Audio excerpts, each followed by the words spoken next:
আসসালামু আলাইকুম। আশা করি সবাই ভালো আছেন।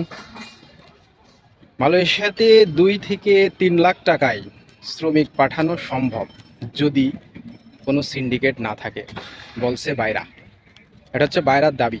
বাইরা হলো Bangladesh association of international recruiting agency. তো বাইরা দাবি করেছে যে যদি কোনো প্রকার সিন্ডিকেট না থাকে তাহলে মালয়েশিয়ায় 2 থেকে 3 লাখ টাকার ভিতরে কর্মী পাঠানো সম্ভব। এটা হলো বাইরার দাবি। তো দাবিটা আমার কাছে খুবই হাস্যকর মনে হচ্ছে। তার কারণ হলো, আমি মনে করি যে বাংলাদেশের সব থেকে বড় সিন্ডিকেটই হলো বাইরা। আর ওরাই দাবি জানাচ্ছে যে যদি কোনো সিন্ডিকেট না থাকে তাহলে 2 থেকে 3 লাখ টাকায় কর্মী পাঠানো সম্ভব। এটা অবশ্যই হাস্যকর।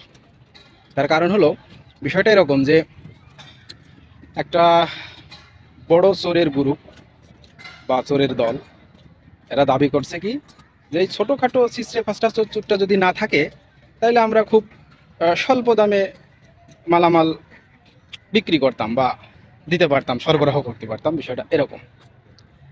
তো এটা আসলে হাস্যকর। বাইরার মুখে এই কথা মানায় না। বাইরা 2 থেকে 3 লাখ টাকায় কর্মী পাঠাবে এই কথার বলে কিভাবে? নেপাল থেকে, ইন্ডিয়া থেকে এখনো পর্যন্ত মালয়েশিয়াতে কর্মী পাঠাতে খরচ হয় মাত্র 1 লাখ থেকে সর্বোচ্চ 1.5 লাখ টাকা, এরকম।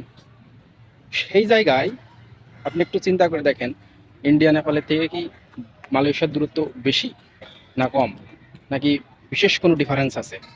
ডিফারেন্স নাই। তাহলে বাংলাদেশ থেকে আসতে গেলে কেন 2 লাখ টাকা, 3 লাখ টাকা, 4 লাখ টাকা কেন লাগবে?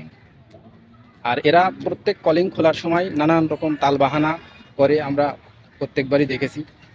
এক সময় 80,000 টাকা লাগবে, কোনো সময় খরচই লাগবে না, নামমাত্র খরচ লাগবে, খালি টিকিটির টাকা লাগবে, এই ধরনের নানান ছলনার কথা বলে।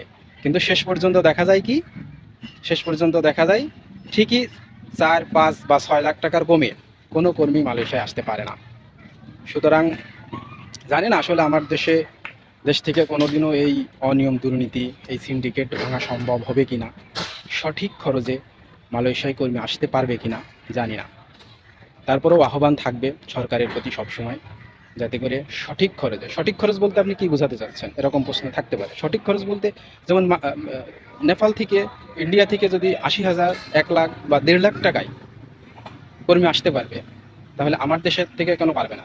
আমার দেশ থেকে কেন আসতে পারবে না? প্রশ্ন এটা।